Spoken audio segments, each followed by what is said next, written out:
Ainda não acabou a temporada 2016, mas já é hora de pensar em 2017. O título brasileiro da Série A caminha para o Palmeiras, todo mundo sabe disso. Copa do Brasil com o Grêmio Atlético decidindo. Mas entre o final dessa temporada e o começo da próxima, nós teremos aí algo em torno de 1 mês e meio. É mais ou menos a metade do tempo que os europeus têm entre o final de um campeonato, né, o final de uma temporada e o início da outra. Ou seja, o tempo é muito curto por aqui. Por isso a necessidade de se pensar no ano seguinte, mesmo com bola rolando ainda na temporada atual.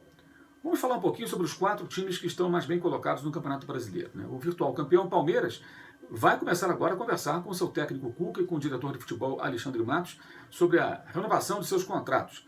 O presidente Paulo Nobre deixa o comando do clube ao final do ano, termina aí o seu mandato, e Maurício Gagliotti, que é o seu sucessor e é o candidato da situação, chapa única no Palmeiras, vai assumir. Mas a tendência é que os rumos do futebol não mudem tanto, especialmente se esses dois profissionais, o Alexandre Matos e o Cuca, permanecerem no clube, que é uma tendência natural, especialmente com o título que se aproxima. Pode haver aí uma dificuldade eventual de negociação, o Cuca pode pedir um pouco mais com a sua valorização pelo título brasileiro que deverá conquistar, mas isso é do jogo, não acredito que venha a ser obstáculo num acordo entre essas partes envolvidas em negociações e que já olham para o ano que vem. O Alexandre Matos já contratou jogadores como Keno para a temporada, e Orhan também, né? Temporada 2017.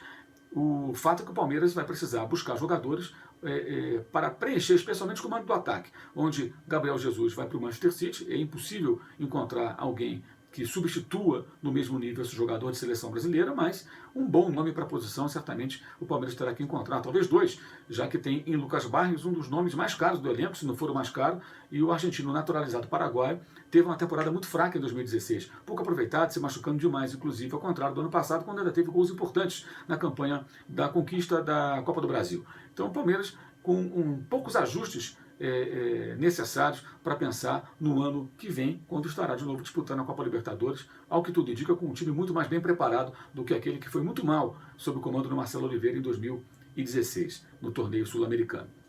Do Palmeiras para o segundo colocado, o Santos que conseguiu repor muito bem durante a temporada a saída do Gabigol, contratou um jogador que não é da mesma posição, mas que fez gols importantes e teve boa participação, o colombiano Copete, que estava em baixa lá no Atlético Nacional de Medellín, era reserva quando o Santos o contratou, mas que se adaptou muito bem e, como eu disse, fez gols importantes, foi um jogador muito útil. O Santos ele não tem o orçamento que tem o Palmeiras, então ele tem que buscar saídas mais criativas. Conta com 2 ótimos laterais, a melhor dupla de laterais do Brasil é Vitor Ferraz e Zeca, jogadores que usam muito o corredor do campo, mas que também trabalham com os meias, tabelam, vêm por dentro trabalhando na construção de jogadas e se encaixam muito bem com a forma de jogar do Santos. Um time que trabalha com a bola no pé, um time que troca passes e produz para o seu veterano e ainda muito eficiente artilheiro Ricardo Oliveira. O Santos tem um bom time, mas um elenco muito curto, e em que pese a ótima base e o excelente aproveitamento dos seus jogadores criados em casa, talvez precise de alguns ajustes e algumas contratações para encarar a maratona que terá com a disputa do estadual, principalmente a Libertadores,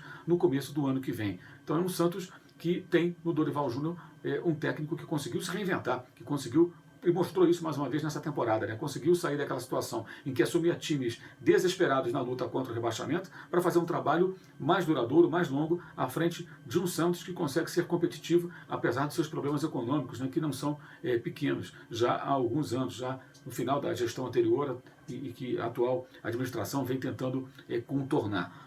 Flamengo, terceiro colocado. O Flamengo é uma situação muito engraçada, né? Porque com toda a brincadeira do cheirinho, criou-se uma expectativa natural de briga pelo título, né? A brincadeira partiu da torcida, é verdade, seja dita, não foi da imprensa, tampouco partiu do próprio clube, dos jogadores, etc.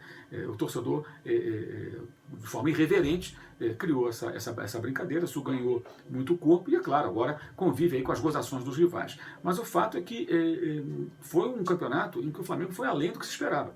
O time foi montado durante a competição, jogadores sendo contratados e um técnico muito promissor, que fez um excelente trabalho, faz um excelente trabalho, comete erros, é verdade, até o Guardiola comete erros, porque o Zé Ricardo não teria falhas. Algumas derivadas de sua ainda inexperiência no comando de um time profissional, outras por conta de ter herdado um time que era terra arrasada, um péssimo trabalho que fez o Muricy Ramalho no começo de 2016 na Gávea, e teve que digamos assim, consertar, trocar o pneu do carro no meio da corrida, né?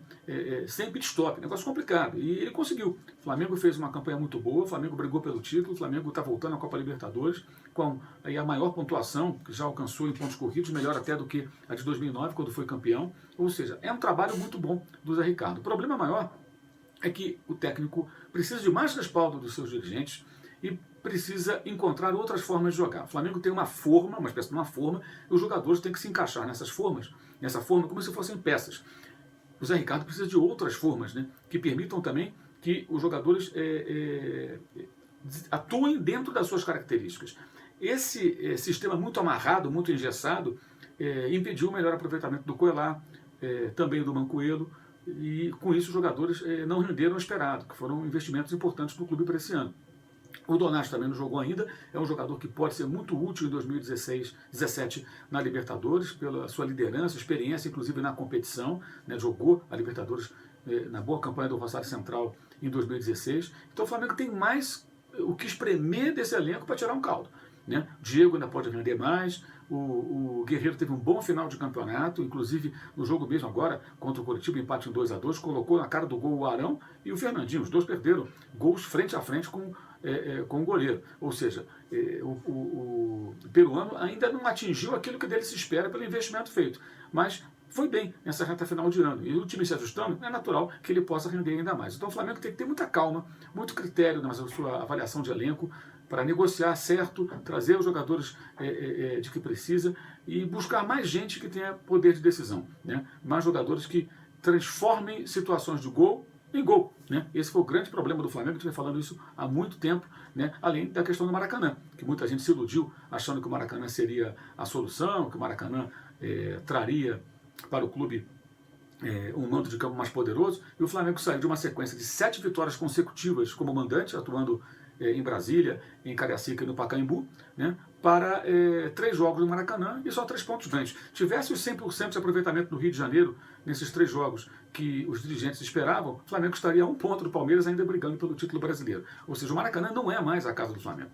A casa do Flamengo era o velho Maracanã. Esse Rio Maracanã não é mais a casa do Flamengo. Esse estádio não tem identificação, ambiente, atmosfera, clima para que o Flamengo tenha mando de campo realmente.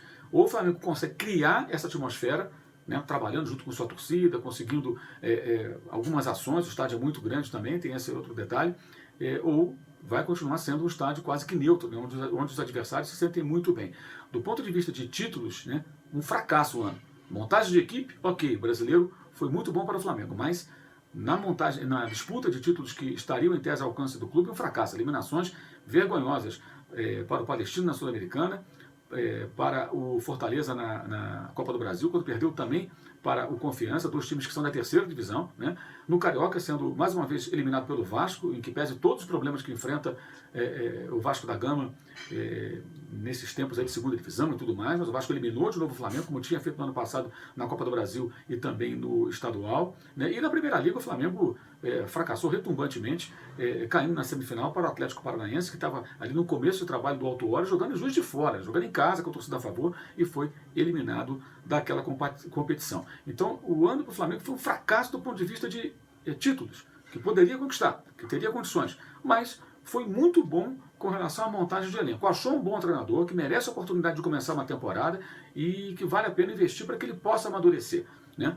Então é um momento muito delicado e essa transição com mexidas no elenco tem que ser muito pontual. O Flamengo tem que ir às compras, trazer poucos jogadores, mas para as posições certas, e abrir mão de alguns que não tem mais o que fazer na Gávea, que podem até aliviar um pouco a folha de pagamento.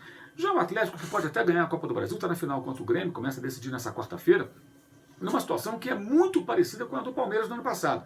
Há um ano fazíamos a pergunta: o Palmeiras deve manter o Marcelo Oliveira caso ganhe a Copa do Brasil para 2016, ou o Palmeiras deve trocar de técnico independentemente do resultado da decisão contra o Santos? Pois é, o Palmeiras ganhou a Copa do Brasil, manteve o Marcelo e logo depois fracassou no começo do ano na Libertadores e demitiu o seu técnico, foi buscar o Cuca, que está conduzindo agora o time para a conquista do título brasileiro. O Atlético na mesma situação. O elenco do Atlético é um elenco pesadíssimo, um investimento elevado. O Galo deveria estar disputando o título brasileiro, também até a Copa do Brasil, por que não? O Atlético ficou pelo caminho por conta de um time muito desequilibrado. Não só na montagem do elenco, mas principalmente pelo desempenho, né? O Atlético tem um time muito forte do meio para frente, não tão forte do meio para trás. Mas isso não justifica que tome 48 gols em 36 jogos do Campeonato Brasileiro. É o mesmo número de gols que o Figueirense sofreu nessas 36 rodadas. O Figueirense já está matematicamente rebaixado. E só chegou a essa marca de 48 gols sofridos porque levou 4 do Vitória, que é outro time que briga para não cair para a segunda divisão. Isso aconteceu agora nesse domingo. Então o Atlético tem um desempenho que consegue ser muito pior do que o do time do Leverkusen no ano passado. E foi justamente por conta desse desequilíbrio entre defesa e ataque e pela fragilidade defensiva que o Galo não pôde brigar pelo título com o Corinthians até o final do ano passado. Dessa vez que saiu da disputa ainda antes. Mas tem a Copa do Brasil. A questão é, o que o Atlético quer com esse elenco? Apenas disputar o mata-mata? Que é possível conquistar até com um elenco eventualmente mais fraco, a história mostra isso. O próprio Flamengo ganhou em 2013 com um time que era muito frágil, um elenco muito fraco, e conseguiu ganhar a Copa do Brasil.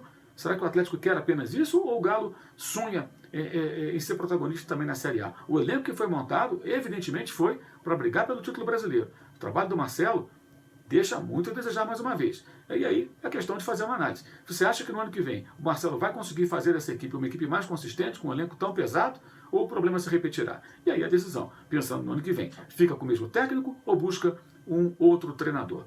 Ou seja, 2016 não terminou, mas já é hora de pensar em 2017. Logo mais, no Linha de Passe, a partir das 10 da noite, logo depois que tivermos o apito final do jogo entre Corinthians e Internacional, jogo que será disputado em Itaquera, jogo decisivo para as pretensões do Corinthians buscando vaga na Libertadores e para o Internacional, que luta desesperadamente para não ir para a segunda divisão.